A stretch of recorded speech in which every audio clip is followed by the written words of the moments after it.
Magandang hapon mula sa Pag-asa Weather Forecasting Center. Ito na ating update sa magigintayan ng panahon sa susunod na 24 oras.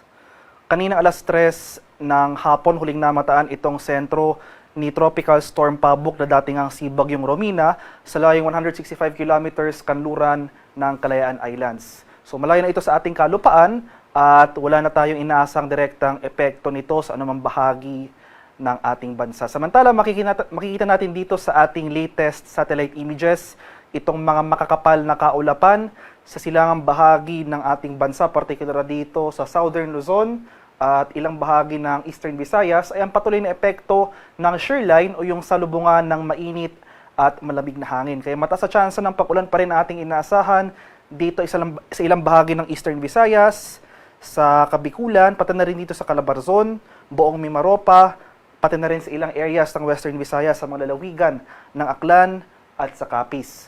Samantala, sa ilang bahagi naman ng Luzon, patuloy naman yung epekto ng northeast monsoon o yung malamig na hanging amihan. Kaya asan na rin natin itong mga kaulapan at pag-ambon, dadala ng weather system na ito sa silangang bahagi ng northern at central Luzon. So sa mga areas yan ng Cagayan Valley, pati na rin dito sa bahagi ng Cordillera, dito sa Metro Manila at ilang bahagi ng Central Luzon.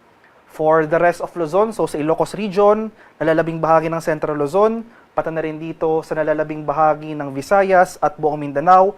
For the next 24 hours, magpapatuloy itong maaliwalas sa panahon. Generally, fair weather conditions. Ngayon pa man, maganda pa rin tayo sa mga tsansa ng mga biglaan at panandaliang buhos ng ulan na dulot ng thunderstorms, especially nga sa hapon hanggang sa gabi. At ito yung magiging lagay ng ating panahon bukas dito sa bahagi ng Luzon.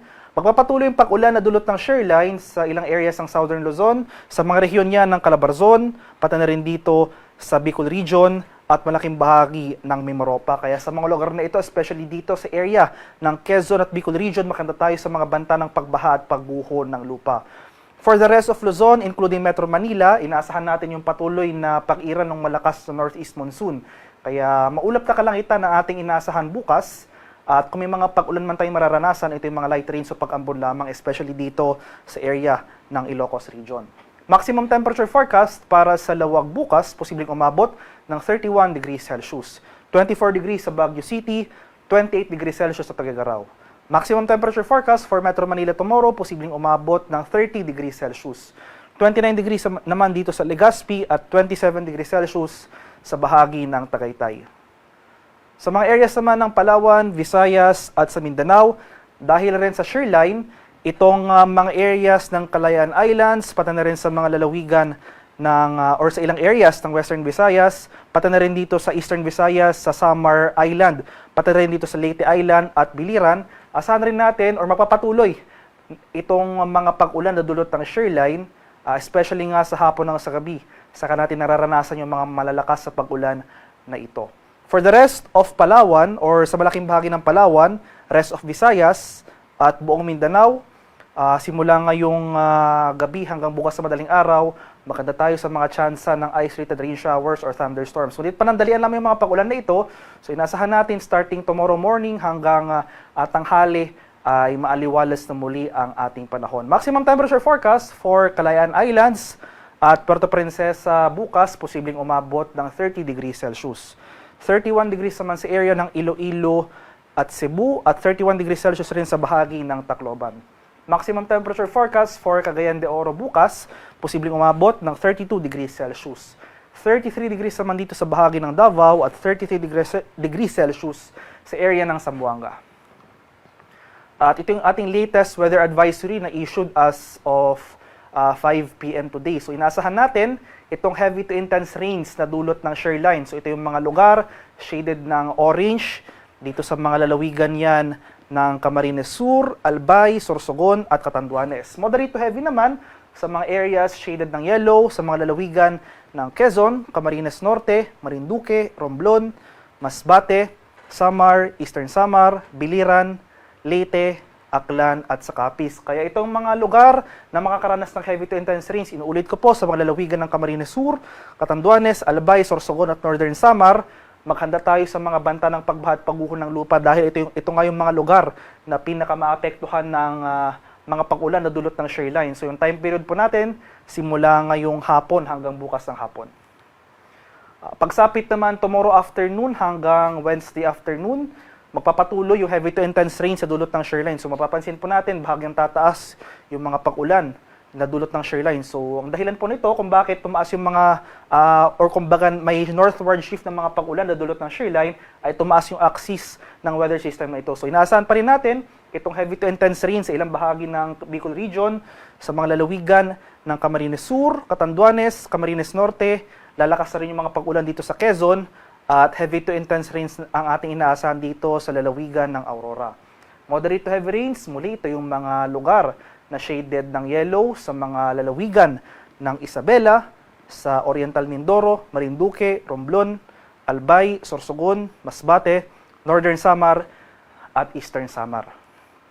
Pagsapit naman ng Wednesday afternoon to Thursday afternoon, inasan pa rin natin ang patuloy na pag-angat nitong shoreline, yung mga pag-ulan na dulot ng shoreline. So, ilang bahagi na rin ng Cagayan Valley or itong northern portion ng Cagayan Valley makakaranas sa mga pag-ulan na dulot ng weather system na ito.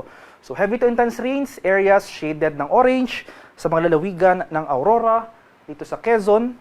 At inasan natin itong moderate to heavy rains, itong mga areas shaded ng yellow sa mga lalawigan ng Cagayan, including Babuyan Islands, Isabela, Nueva Ecija, Bulacan, Rizal, dito sa bahagi ng Camarines Norte, Camarines Sur, Catanduanes, Albay, Sorsogon, sa lalawigan ng Marinduque, Romblon, Masbate at Northern Samar. Kaya inuulit ko po, itong mga lugar na nabanggit ko for the past, sa mga susunod na 3 araw, lalong-lalo na itong mga lugar na makakaranas ng heavy to intense rains.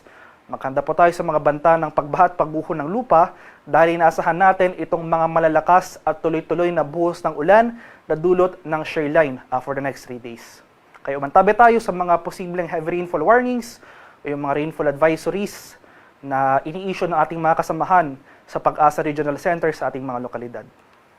At sa kalagayan naman nating karagatan, as of 5 p.m. today, may gale warning pa rin tayo nakataas dito sa northern and western coasts ng Ilocos Norte. So sa mga bayan niya ng Pagudpud, Bangi, Burgos at Pasukin. May gale warning rin dito sa northern and eastern coast ng Catanduanes, sa mga bayan niya ng Baras, Gigmoto, Viga, Panganiban, Bagamonok at Pandan. Kaya sa mga ating kababayang mangingisda at may mga maliliit na sasakyang pandagat sa mga lugar na ito, kung maaari ay huwag po muna tayong pamalaot dahil makakaranas tayo ng maalong karagatan na dala ng hanging amihan. At para naman sa ating 3-day extended weather outlook sa mga piling syudad ng ating bansa, starting on Wednesday sa araw ng Pasko, maulang panahon ang ating inaasahan dito sa ilang bahagi ng Luzon. So dahil sa epekto ng shoreline o yung salubungan nga ng mainit at malamig na hangin, makakaranas tayo ng mga pag-ulan na dulot ng weather system na ito sa bahagi ng Metro Manila at malaking bahagi pa nga ng Central and Southern Luzon. Magpapatuloy yung mga pag-ulan na dulot ng Northeast Monsoon o yung hanging amihan sa Baguio City sa 3 araw na ito. So from Wednesday to Friday, asahan natin itong maulang panahon sa Baguio City na dulot ng amihan. Magpapatuloy rin, tulad ng nabanggit ko kanina, yung epekto ng shoreline sa malaking bahagi ng Kabikulan, so that includes Legazpi City, sa araw ng Pasko. Pero improving weather conditions naman na ang ating inaasahan pagsapit ng Huwebes at sa Biyernes. So, mas maaliwalas ng ating panahon dito sa Metro Manila. Gayon pa man, nandiyan pa rin yung mga tsansa ng panandaliang pag-ulan sa hapon na sa gabi na dulot ng thunderstorms. Kasama na dyan ang malaking bahagi ng Southern Luzon, including Bicol Region or Legazpi City. Maximum temperature forecast para sa Metro Manila for the next 3 days, posibleng umabot ng 31 degrees Celsius, 23 degrees sa Baguio City, at 30 degrees Celsius sa Legazpi City. Sa mga areas naman ng Visayas, itong Western Visayas at Eastern Visayas, dahil sa shoreline, makakaranas pa rin tayo ng mga pag-ulan sa araw ng Pasko. So, itong area ng Iloilo City at Tacloban City, maghanda pa rin tayo dyan sa mga posibleng banta ng pagbaha at mga landslides. Pero sa Central Visayas, magpapatuloy yung fair weather conditions for these 3 days at improving weather conditions na ating inaasahan dito nga sa mga areas ng Western at Eastern Visayas from Thursday to Friday. So maximum temperature forecast for Metro Cebu sa susunod or sa 3 araw na ito, posibleng umabot ng 32 degrees Celsius. 32 degrees rin sa area ng Iloilo City at 32 degrees Celsius sa Tacloban City. Sa araw ng Pasko naman, dito sa ilang areas ng Mindanao, sa mga syudad yan ng Metro Davao, Cagayan de Oro City at Zamboanga City, makakaranas tayo ng generally fair weather. Maliban na lamang sa mga panandaliang pag-ulan na dulot ng thunderstorms, kadalasan sa hapon hanggang sa gabi.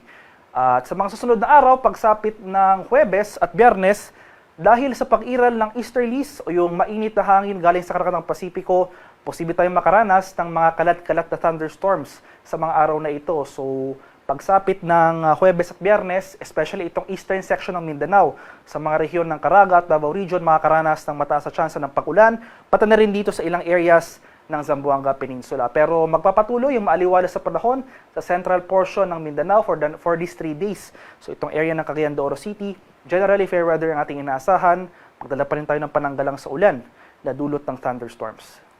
Ang haring araw dito sa Kamaynilaan ay lulubog mamayang 5:33 ng umaga at sisikat naman bukas sa ganap na 6:17 ng umaga.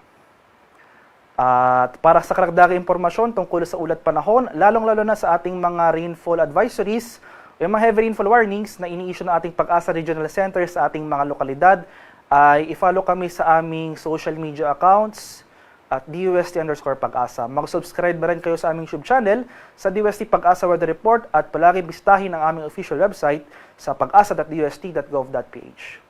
At yan naman po ang latest mula dito sa Pag-asa Weather Forecasting Center.